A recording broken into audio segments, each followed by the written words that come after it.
Hey, I'm Grant with Grant's Game Rex. Every month I do a video on the best games coming to retail, and now I do a video on the best expansions coming to retail. This is an expansion to my retail series about expansions. How many times can we say the word expansion? Expansion. So let's get into it. These are the best expansions and new additions. I like to fold some new additions into this video. You know, if a game's being re-released after a bunch of years or something like that, or getting a fresh take, I include that in this video as well. So here are the best expansions and new additions coming to retail in March 2023. S.P.D and Rebel Studio are releasing the game Meadow Downstream. This is an expansion to the great game Meadow that came out a couple of years ago. And if you've never played Meadow, it is a very pretty, very beautiful, nature-based game where you are sort of comboing iconography together. Getting different symbols will help you get you more cards, and more cards will help you get more points and that sort of stuff. It's a really fun game that is fairly accessible, though it still has a lot of strategy in it.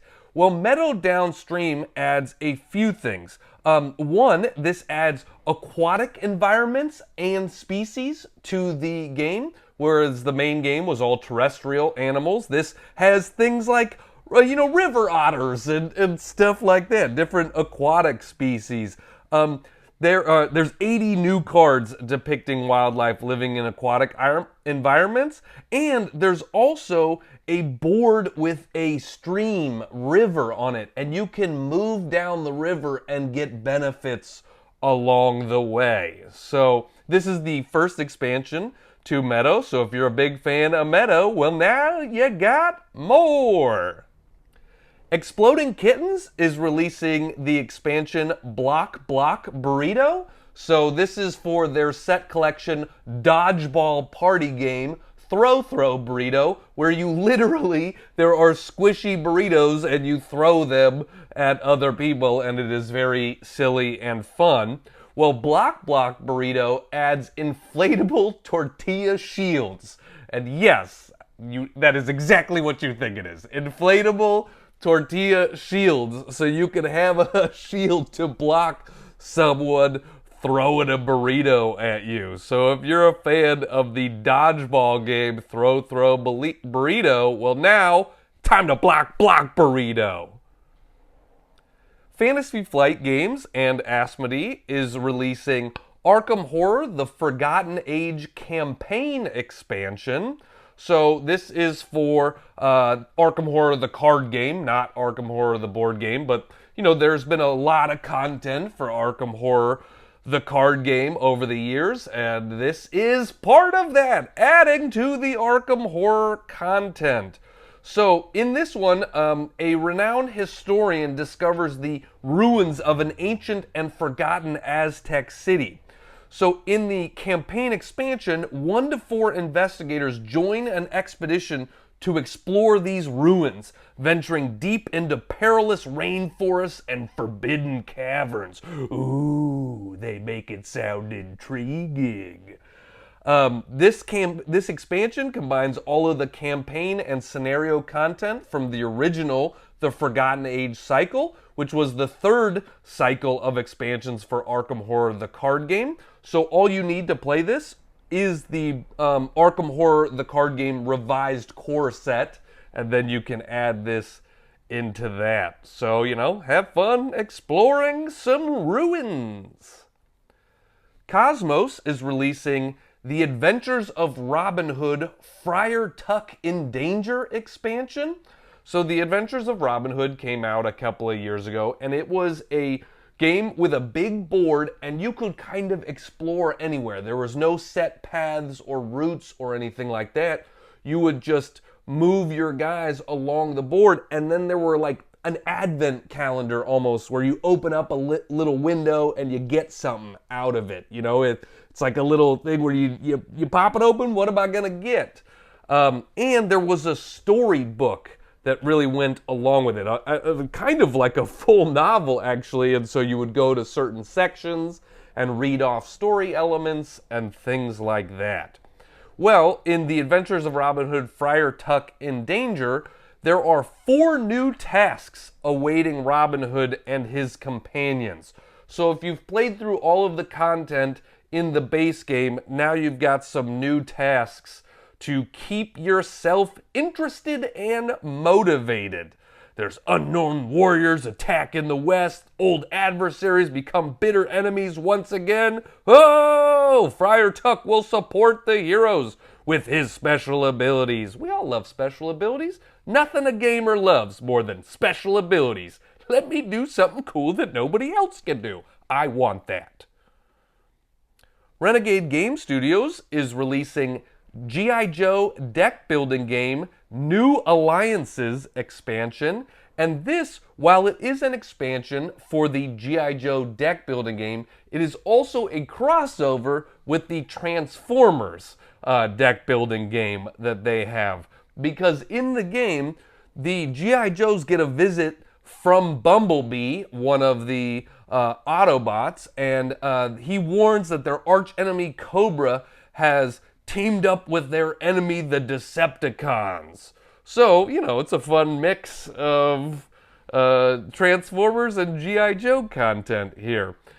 These are deck building games which, you know, heavily focused on cards, a lot of different cards. There's a lot of content for these games that can keep you occupied.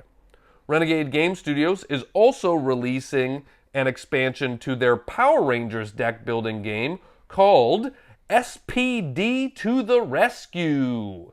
In this expansion, you can either join or oppose the Galactic Police Force of the future. So, oh, that's fun. If you're a fan of Power Rangers, this fits into their, you know, same deck building line. They have a bunch, Renegade Games has a bunch of different deck building card games that are based on well-known IPs. So this is everything Power Rangers. If you love the Power Rangers growing up, this is a game for you. This introduces a ton of new cards to the game. Rock Manor Games is releasing Maximum Apocalypse Wasted Wilds, and this is almost like a standalone expansion, I would say, because this can be played on its own, or it can be played, you know, combined with the base game or with other expansions, that sort of stuff. So it is a standalone expansion. It plays 1 to 4 players. If you've never played Maximum Apocalypse, it's a cooperative roguelike game where you are trying to survive. There's a lot of survival aspects of it, but you're working together to survive.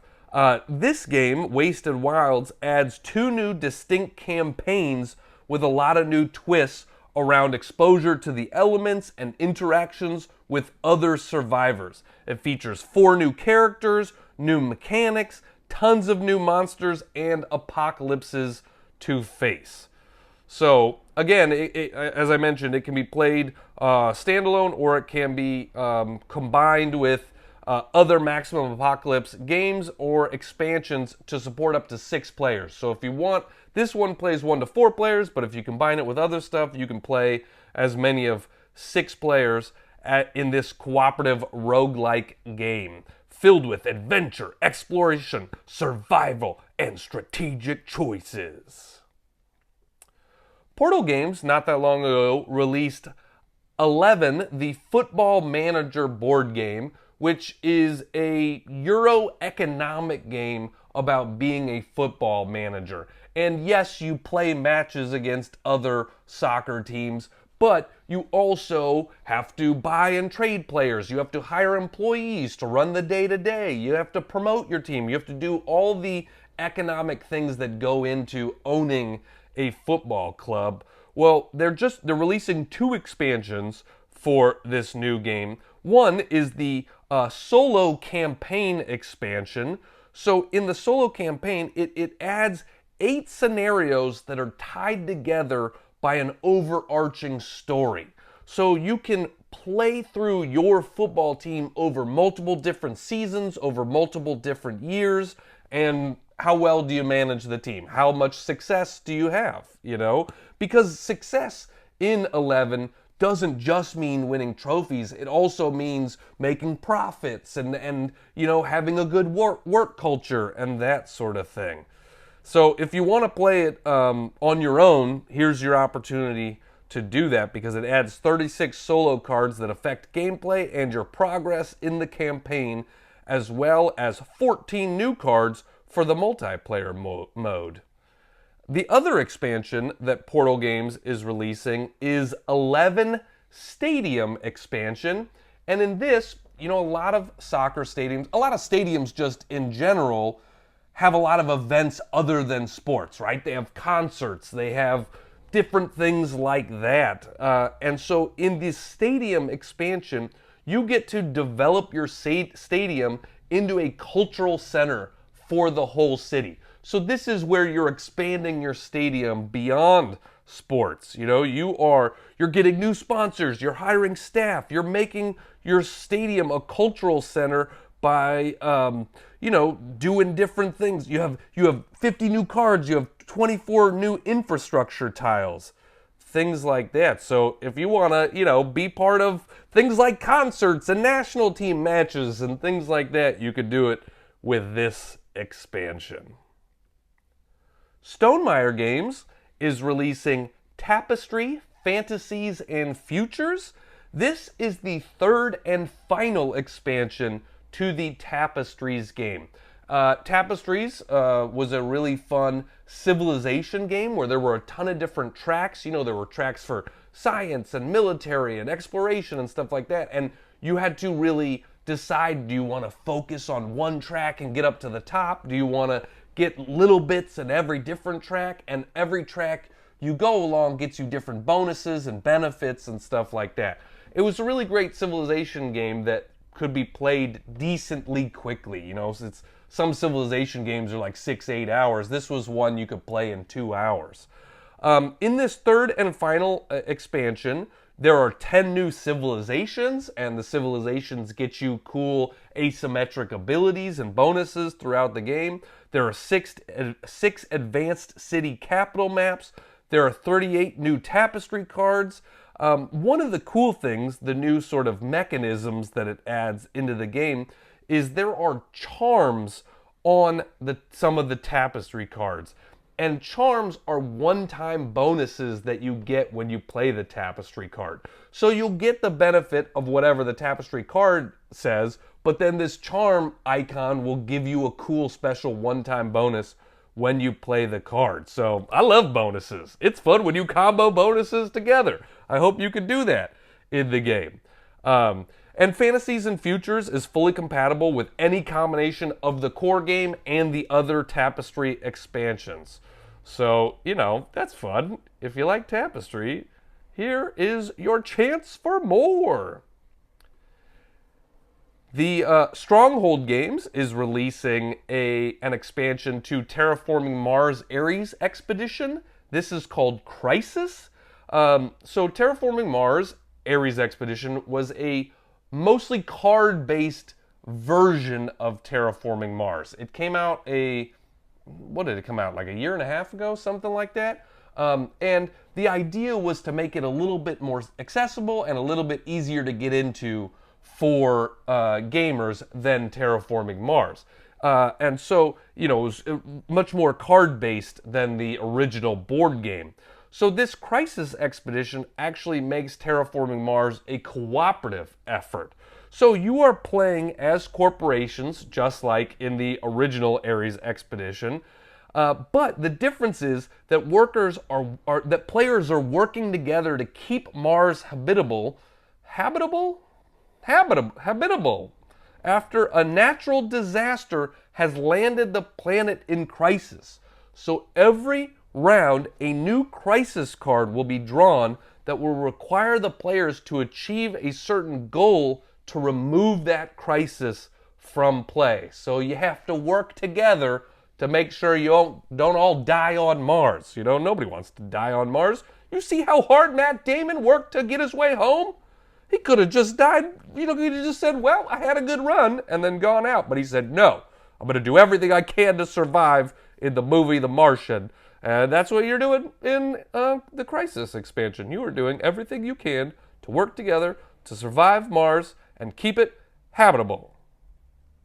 I feel like I nailed habitable on that. Man, I was going to say I nailed habitable. This has just all gone off the rails here in the middle. I wanted to say I nailed habitable, but then I messed up nailed. And now nobody cares. Now I'm just rambling to myself. Everybody's turning off the video here because they don't know what I'm talking about. Okay, let's get back into it. The op just released at the very beginning of the month, Disney Sorcerer's Arena Leading the Charge expansion. So Disney's Sorcerer Arena Epic Alliances is a very fun 2-player game or 4-player game in teams, arena combat game where you are playing as Disney characters, moving around the board, using their special abilities to knock each other out and win the game. And the core game came with a lot of characters you know and love. It had Mickey in it, it had Gaston in it, it had, a lot of different well-known Disney characters, but there's also a lot of Disney characters, so they weren't all in the base game. Well, this adds Elsa, Scar, and Buzz Lightyear to the game. So one of the fun things about the game is every character has their own asymmetric deck of cards, so every character is going to have their own special abilities, their own cards to play. They play differently, like Gaston is good at hitting people, Aladdin is good at, moving around the board on his magic carpet, things like that. And so these are, if you love these characters, you can now add them to Disney Sorcerer Arena Epic Alliances. Together Studios is releasing the False Barons set expansion to the game Illimat. So Illimat is an interesting card game because it's a game that looks like it's so old. It looks like it's, from 1,000 years ago, but it only came out a few years ago. And the False Barons set adds 6 additional luminary options for Illimat, which brings new strategies and surprises to your experience. So, yeah, more content for Illimat. Illimat is an interesting game also because it has some huge fans out there. Like, people love that game more. I've met people that have Illimat tattoos. That's how much they like the game. They got symbols from the game tattooed on their body. Man, that's a commitment. Let's better hope that game keeps having new content so that you can keep your tattoos fresh. Okay, so that's what I have for the expansions coming to retail in March. But I just wanted to mention a few new additions that I thought people would be interested in here. Gigameek and Hachette are releasing Hellapagos Big Box. So Hellapagos is a semi-cooperative game where you are trying to work together and get off an island. You are trying to build a raft and get off the island, but you got to be able to feed everybody, and if you can't, you can vote to kill somebody. There is player elimination in the game. I always, when I say that, I want to mention that, the game is also 20 minutes. So if you're eliminated from the game, it's not like you're sitting around for hours. But yeah, so you can get voted off the island, essentially, if nobody can feed you. If you've been a jerk and you tried to screw over other people, then you go die, all right? And so this Hellapagos Big Box combines the components of the Hellapagos base game and the They're No Longer Alone expansion into a single box. So it's got all the content right here, so you can try to survive a deserted island together. Plays up to 12 players, too, so that's a nice thing. It's not quite a party game. Maybe it's got party game elements, but it's also got a little bit more strategy and intrigue than just like a silly party game. Holy Grail Games and Flat River Group are releasing Rallyman DIRT. So this is a racing game based on rally racing, and so you actually everybody starts at a staggered thing, so it's not like you're just racing to beat another player because you're starting off at different times, but you're trying to get the fastest time around the course. And you are doing that by rolling dice and pushing your luck. there are jumps, there are turns where you have to slow down and stuff like that. And so how fast can you get around the course, you know, and you're doing it with dice. And I love push your luck stuff. This is a really fun, you know, one of the cool things is there's like a modular board with tiles, and so you can set up a bunch of different tracks.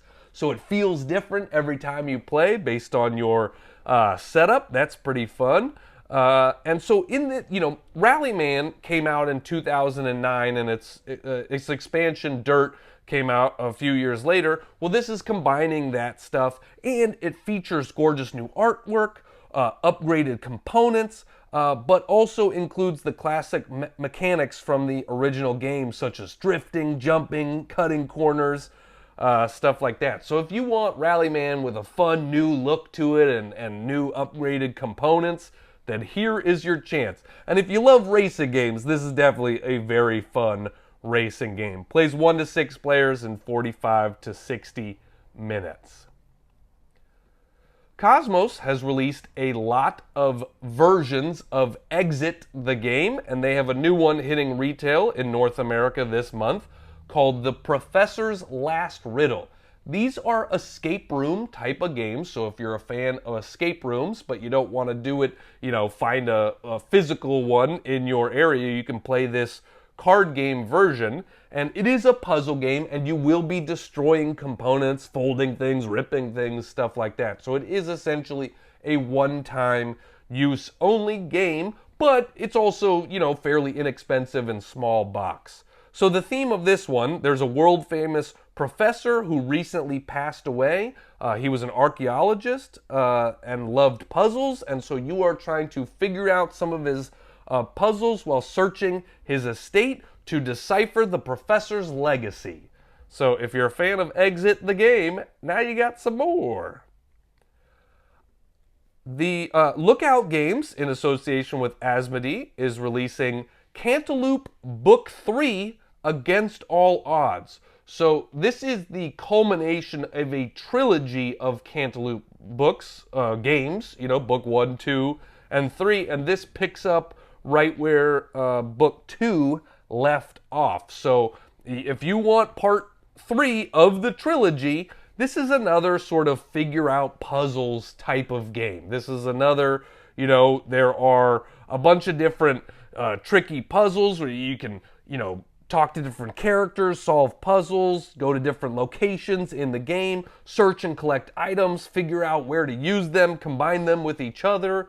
I don't think you should be jumping into this one if you haven't played the other ones, because there is a storyline that you know, brings them all together. But you know, if you didn't know that book 3 was out, well, it's out. So check it out. And lastly, I have Ravensburger is releasing Scotland Yard, the Sherlock Holmes edition, and this essentially serves as the 40th anniversary edition of Scotland Yard. Scotland Yard is one of the most well-known games with hidden movement in it. It sort of popularized the subgenre of hidden movement, and so it's getting a fresh new look right now. In Scotland Yard Sherlock Holmes edition, players slip into the roles of Sherlock Holmes, his brother Mycroft, and his companions Dr. Watson, Inspector Lestrade, and Irene Adler, and pursue Moriarty throughout the streets of London. So, you know, Moriarty will only pop up at certain points, so you don't know where they're moving. That's the hidden movement aspect of the game. And so, yeah, if you've been a fan of Scotland Yard for a long time, because you've had a long time to become a fan, 40 years. There's not many games that are still out there that are worth playing that have been around for 40 years. So, you know, this is a 2 to 6 player game, plays in 45 to 60 minutes. Check out Scotland Yard. Well, that's what I got for you this month. As always, thanks so much for being here. If you want to support this series and the work that I do here on the channel or on TikTok and different places like that, you're welcome to check out my Patreon, Grant's Game Rex. I'll put a link to it in the video description. Thanks so much for watching and liking and sharing and all that sort of stuff. I couldn't do it without you. I appreciate you being here. Hey, we're virtual friends now.